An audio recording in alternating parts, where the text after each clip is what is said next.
You never really forget the place you grew up. The familiar streets, the corner diner, the scent of grass after a summer storm. It all stays tucked away in your memory like an old photograph in a dusty album. That's how it felt heading back to my small hometown over the weekend. My wife and I packed the kids in the car and made the trip, not just to see old faces and breathe in that nostalgic air, but to attend a wedding, one that would end up being anything but typical. Let me set the scene. Years ago, we had the kind of neighborhood most people dream of.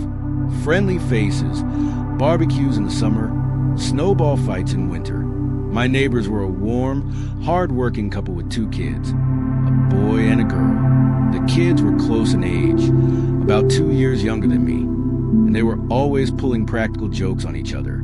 At first, the pranks were harmless. Think toothpaste and Oreos or ketchup packets under toilet seats. The sort of stuff that made you laugh and maybe roll your eyes. I got to know the family well over time. The boy, let's call him Ethan, was especially fond of earning extra money by doing odd jobs around the neighborhood. We bonded over yard work, tinkering in the garage, or just sharing life stories. I saw him grow up from a scrappy, clever kid into a thoughtful and reserved teenager. But as time went on, those innocent jokes started to cross a line, especially for his sister, Emily. By high school, the pranks from Emily started to feel less like mischief and more like malice.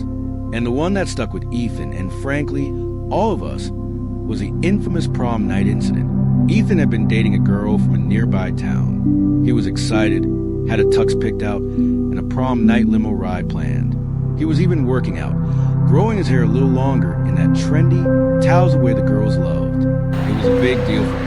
But Emily, for reasons only she could understand, thought prom night would be the perfect time to play her ultimate prank. She added hair removal cream to his shampoo. Yeah, that's not a joke. It's sabotage. Ethan didn't realize what had happened until it was too late. By the time he noticed clumps of hair falling out, it was irreversible. He had no choice but to shave his head entirely. Imagine being 18, about to walk into the most anticipated night of high school, completely bald. Mortified, doesn't even begin to cover it. And the worst part? Emily laughed. She laughed. I moved away a few months later for work, but I never forgot that night. Ethan and I kept in touch over the years. Texts here and there, the occasional email. He went on to finish college, landed a solid job, and eventually moved back close to home. He seemed to put it all behind him, or so I thought. Fast forward 9 years. We received a wedding invitation. Emily, she was getting married to a guy from a neighboring city, someone I didn't know. But judging by the invitation, the pre-wedding buzz, it was going to be a huge event. Her parents, his parents, and even the groom himself were all footing the bill. Big venue, big expectations. And, well, my wife and I saw it as a perfect excuse to head home, see some old friends, and enjoy a rare kid-free weekend.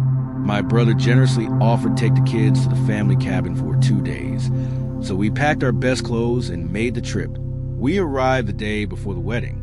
Old memories hit me like a warm wave. Familiar storefronts, weathered porches, and that ever-comforting small-town quiet. We caught up with some friends, got a drink at the old pub, and went to bed excited for the festivities.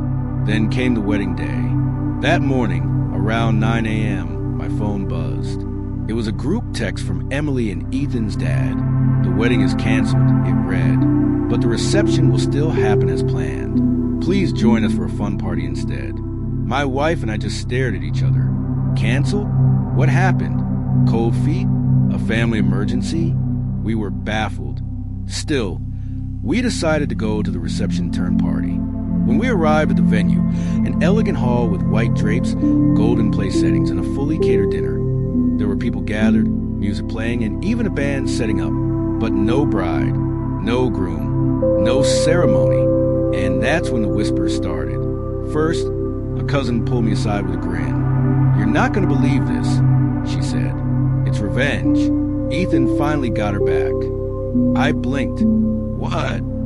Another guest chimed in. "Hair removal cream, shampoo, wedding morning. Sound familiar?" And then it hit me. Ethan, prom night, 9 years ago. Ethan had waited nearly a decade to return the favor. night before the wedding, he slipped hair removal cream into Emily's shampoo. She woke up that morning, preparing to be the picture-perfect bride, and discovered chunks of her hair falling out in the shower. Apparently, it was enough to send her into a full-blown meltdown. She refused to be seen, refused to come out of the bridal suite, and, most of all, refused to go through the ceremony. Ethan was there at the party, calm, smiling, sipping from a glass of whiskey like he'd just completed a long, quiet mission. I pulled him aside and asked, "You really did it?" He nodded. "I waited 9 years. She humiliated me on one of the biggest nights of my life. I wasn't going to let that slide forever. But on her wedding day," I asked. "That was the point," he said. "It had to matter. It had to be something she couldn't laugh off." The parents were there too, looking equal parts mortified and resigned. They admitted they were furious in the moment, but also they understood. They never fully punished Emily for what she did all those years ago. Maybe they figured she'd grow out of that cruel streak. Maybe they thought Ethan had moved on, but clearly he hadn't. "I'm not proud of what I did," Ethan told me, "but I'm not sorry either." And honestly, the room agreed. People laughed, people shook their heads, but more than anything, they got it. That kind of long-brewed, ice-cold revenge had a strange sense of poetic justice. The bride never showed her face. The groom left quietly. There were rumors of a screaming match between the behind closed doors, but nobody really knew the whole truth. What we did know was that the wedding was over and the party was still on. And let me tell you, it turned into one hell of a party. With no bouquet toss, no awkward speeches, and no over-rehearsed vows, the whole evening took on a life of its own. People loosened up. There was dancing, incredible food, and a wave of old friendships rekindled in laughter. My wife and I sat at a table near the dance floor, sipping wine and marveling at the entire spectacle. "You know," she said, "this might be the best wedding I've ever been to." "It's not even a wedding," I replied. "Exactly," she laughed. The irony wasn't lost on anyone. A day that should have been about vows and unity became a story about hair, humiliation, and long-awaited justice. It wasn't right, but it wasn't exactly wrong either. In the end, Emily's praying from high school came full circle. Ethan didn't need a crowd to cheer him on. He just needed the right moment. And that moment was her wedding day. As we drove away that night, the warm breeze carrying the sound of distant music, I couldn't help but chuckle. Sometimes, karma doesn't knock on the door. Sometimes, it shows up with a bottle of Nair and waits 9 years to strike.